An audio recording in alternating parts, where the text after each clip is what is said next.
There's a band called Bloom out of Sydney who are putting out an album next Friday. I checked the singles out. It gives me Counterparts / Belmont melodic hardcore vibes. It sounds pretty good.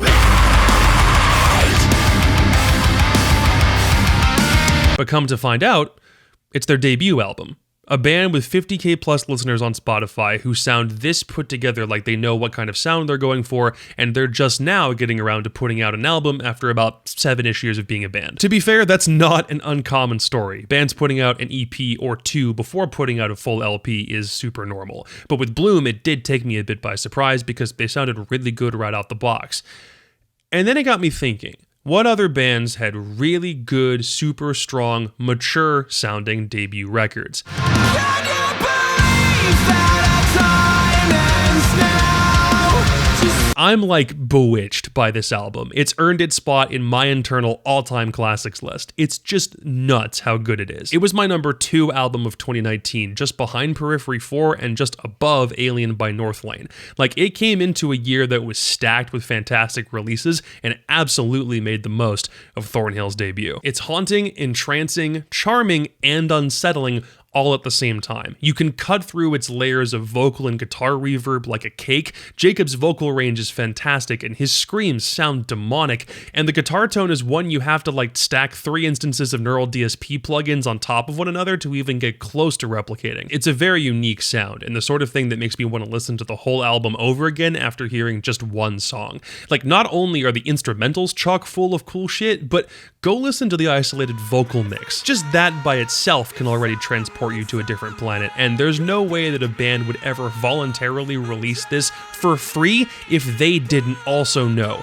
that it was the shit. Thornhill got their bearings with their first EP, 13, refined a lot more of their sound for Reptile, then went into the kitchen and cooked up this 3-course thick boy, and I am absolutely not complaining. People have been saying for a while they weren't able to carry that momentum with them into Heroin, and on some objective level that's correct, but The Dark Pool proved absolutely beyond a shadow of a doubt Thornhill can write deep, riff-laden, thoughtful stuff, and I love this album a lot.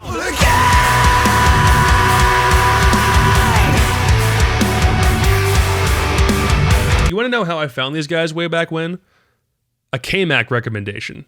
Not kidding. I really miss his content. Yeah, bro, you listen to metal music, it's because you met all your friends in prison. But they didn't need shout-outs from big content creators for their stuff to get big. They already had hundreds of thousands of views by the time I found them, and holy.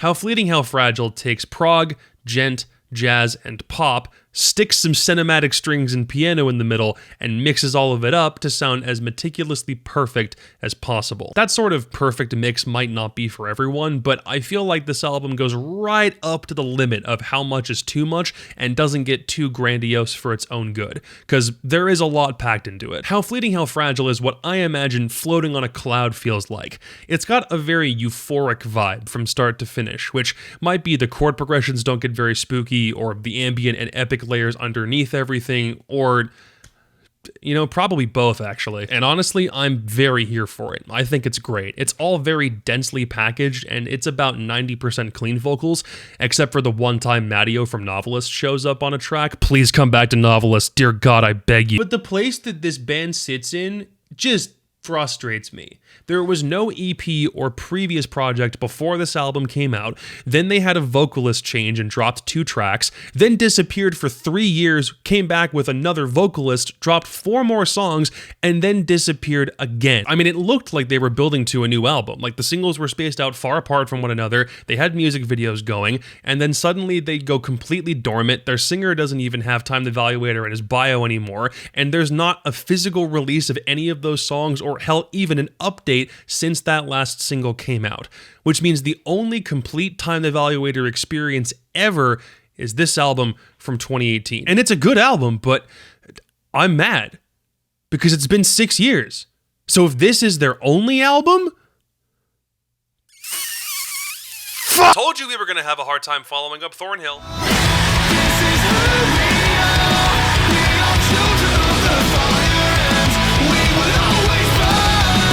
Technically, Hollow did have a release before this one that's gotten called an album, but it's only 7 tracks, whereas Hartsick is 14. So even if it's on a technicality, I'm still slipping this one in there. I first heard Lone Shark back when it was blowing up on Spotify in like 2017, and for years that was the only Our Hollow Our Home song I ever listened to until last year when I went back and listened to the rest of this album, and I was honestly more impressed than I was expecting. It's some straight 7-string metalcore with a couple cool nature-themed interludes stretched throughout. Sometimes they're in down-tuned kill-switch engage style riffs, sometimes it's classic Architects open-stringed chug. Like, none of it is necessarily revolutionary, but it's been 7 years since this thing came out, and I think it probably easily holds its own against some of the more derivative stuff that's come out in the years since. I don't think everything sticks the landing, because the vocals are violent, and Tobias can really sing, but the flows are all over the place on this one. Sometimes it's hard to take the pictures that they're painting seriously because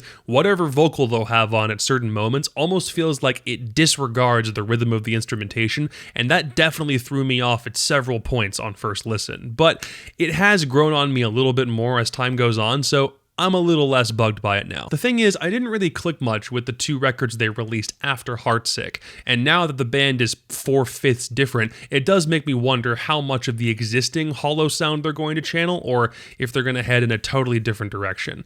But they do have a new album coming out this year, so it's definitely on my radar for when that finally drops.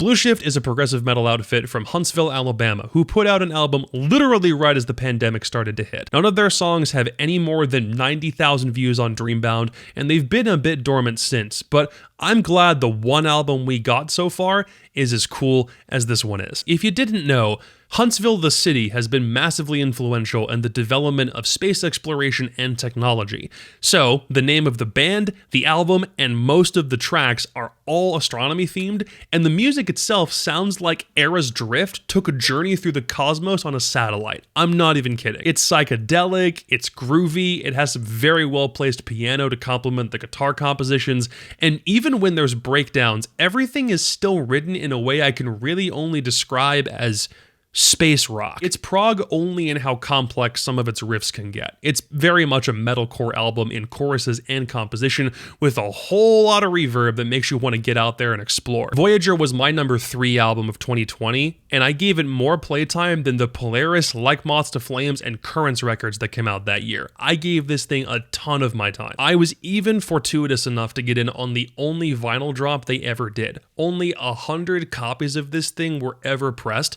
and I feel pretty honored to add this thing to my collection. Don't go into this thinking it's going to sound exactly like 2016 era with more reverb.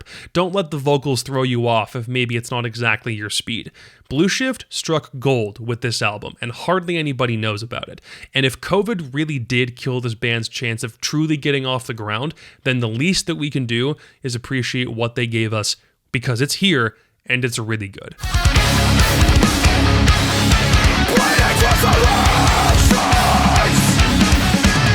I don't think I need to get crazy with this explanation. To this day, the Mortal Coil is still my favorite Polaris release. It's probably up there as one of the cleanest sounding metalcore albums of the late 2010s, and it doesn't take a genius to understand why. It has a little bit of that nostalgic feel to it, but at the same time, it gives you melodic hardcore, and then some tapping, and then some djent, and then some funk. Like, The Guilt and the Grief was already really solid as an EP, and it had super strong presence in Australia already.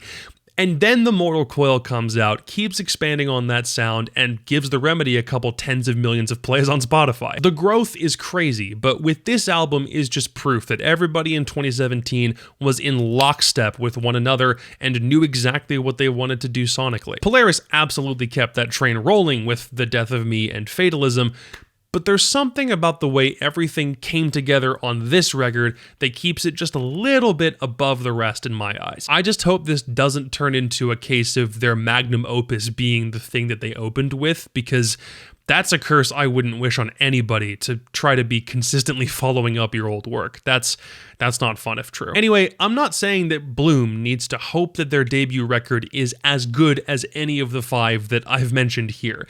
If it is that good, then I'm happy to add it to the list, but there is undeniable evidence that sometimes artists can just work hard and get it right early.